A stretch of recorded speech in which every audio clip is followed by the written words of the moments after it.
Juste une petite précision. Ce dont Mme Dr. Sinot parlait, c'est les partenaires santé. Partenaires santé, qui est un autre programme qui fait des sollicitations dans les entreprises et les institutions publiques, qui est un réseau d'organismes à vocation canadienne. Donc, ça a été une des réponses de M. Mars de dire allez voir du côté des partenaires santé.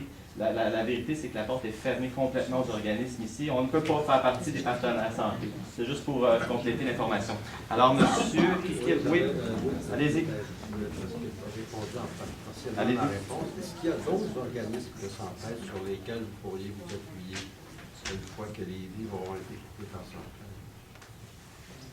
D'autres organismes que centraide sur lesquels vous pourriez vous appuyer financièrement une fois que les livres auront été équipés chez centraide? Oh, écoutez, alors, pour nous, notre corporation, on parle de 162 000 par année. C'est plus de 16 de notre budget. Dans une période où les gens banalisent le sida, à mon avis, c'est pas récupérable. On rêve. Il va falloir changer et modifier nos services. Ça ne sera pas possible de combler ça. Est-ce que Centraide invoque des problèmes financiers? Parce que ça a été soulevé un peu, parce qu'on sait que depuis 2-3 ans, récession économique oblige à accentuer la pauvreté. Plusieurs ont perdu leur emploi. Est-ce qu'on invoque des problèmes financiers? Parce que je sais qu'il y a eu un recul un peu dans la générosité des gens dans les diverses La campagne va même très bien, monsieur, à mon avis. C'est un changement d'orientation, tout simplement. Ouais. C'est juste la campagne de Centraide, cette année, là, est restée à peu près stable. Je pense qu'il y a eu un léger recul, mais de l'ordre de 0,5 si je ne me trompe pas. Il faudrait vérifier les chiffres, mais il n'y a pas eu de recul majeur dans la campagne de Centraide. Donc, c'est pas ça qui explique les peu. Et la dernière question, quand Centraide a commencé à apporter l'aide nécessaire aux organismes qui sont ici représentés, est-ce que Centraide avait au départ souligné que c'était pour un certain temps, que c'était plus long terme que 3, 4 ou 5 ans? Ça fait partie de la philosophie de Centraide d'aller vers le long terme parce qu'ils sont très conscients, et ça c'est bien rédigé dans leur documentation, que l'aide à court terme, c'est pas quelque chose qui va être efficient pour la personne qui a besoin d'aide, qu'il faut faire du suivi, qu'il faut faire du soutien, et ça fait partie de leur philosophie dans leur documentation. Donc l'aide à long terme est un prérequis pour eux. Parfait. Il y a monsieur en arrière qui avait demandé la parole, puis ensuite je vous passe la parole. Oui, allez-y. Oui, au niveau concret, qu'est-ce que vous demandez donc aux gens de faire pour essayer de favoriser vos organismes et faire pression sur Centraide? Est-ce qu'il y a quelque chose que la population peut faire de manière concrète?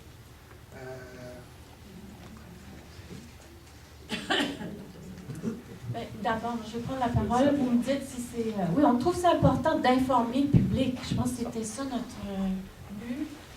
C'est pas de taper sur Centraide, c'est de dire, écoutez, il faut que la population soit au courant. C'est très important pour nous que ce soit transparent, ce qui se passe. On est très inquiets de cet enlignement. Évidemment, donc, c'est une campagne qui se passe activement dans le moment à Centraide. Donc, on se dit, on va au moins informer. Soyez conscients quand vous cochez pour Centraide, qu'est-ce qui se passe aussi, posez des questions. Nous espérons que cette conférence de presse-là amène Centraide à accepter de s'asseoir ensemble et de repenser. On sait qu'à Trois-Rivières, Trois-Rivières, Centraide, Gatineau ont vécu les mêmes problèmes et ils ont accepté de s'asseoir à la même table et de regarder comment faire moins mal ce qui se passe. Donc, c'est ce qu'on demande aussi. Un petit point. On peut aussi aller voir nos fédérations de médecins qui nous demandent chaque année de tout donner l'argent à Centraide. S'ils n'appuient pas la santé, les médecins, je pense, peuvent avoir un impact. La Fédération des médecins omnipraticiens, je suis sûr que donne beaucoup d'argent à Centraide, tous les médecins. Moi, je ne comprends pas le lien pauvreté et coupure qu'on a là, parce que c'est évident que les personnes les plus pauvres de la société à toutes sortes de raisons, toutes sortes de niveaux. S'il y a un organisme qui doit s'impliquer, c'est bien Centraide. Puis d'aller chercher de l'argent ailleurs, il n'y en a pas d'argent ailleurs. On demande des petits montants, les agences de santé, il y en a pas. Ils sont coupés eux autres aussi, puis la présidente du Conseil du Trésor a annoncé qu'elle allait avoir encore des coupures.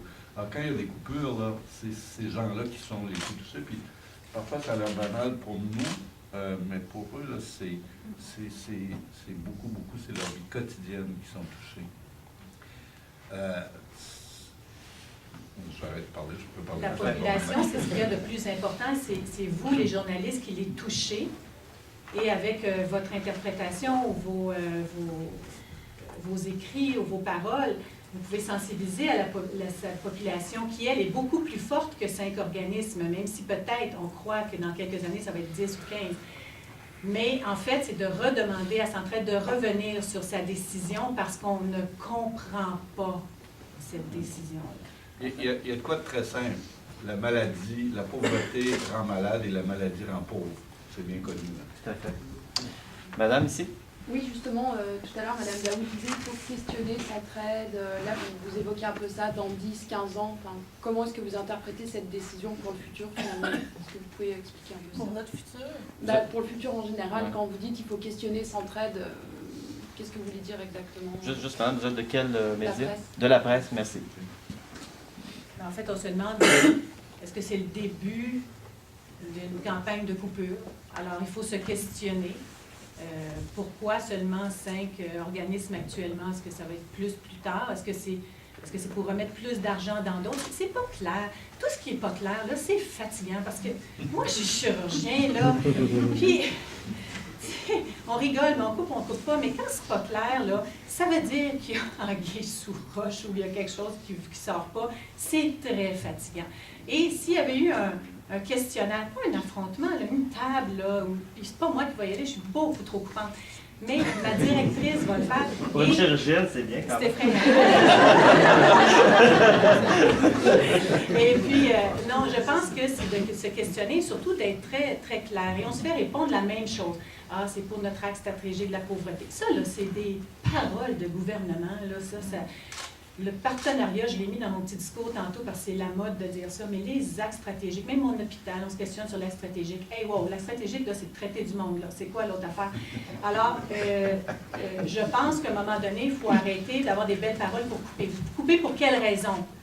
Parce que vous coûtez trop cher? OK, c'est moins de 1 % de votre budget. Avez-vous une autre raison?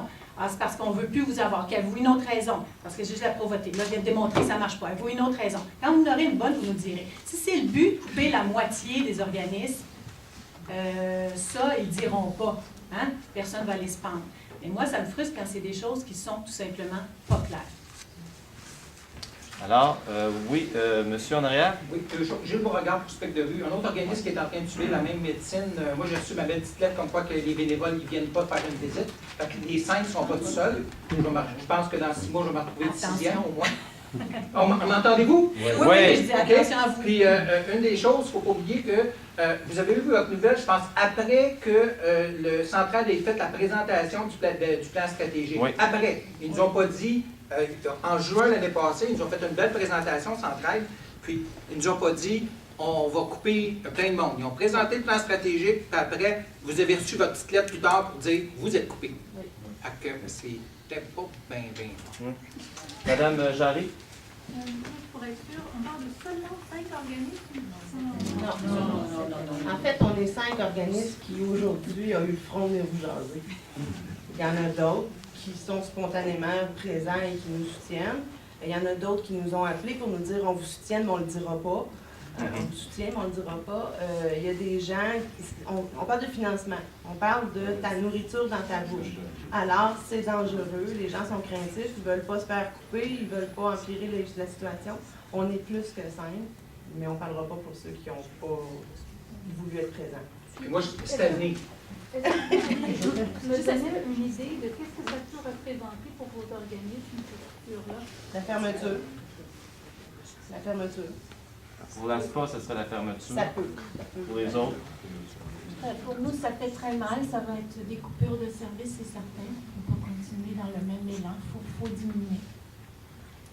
Je m'excuse. En parlant d'impact au niveau des coupures, dans les organismes communautaires, majoritairement, l'argent nous sert vraiment à donner un minimum.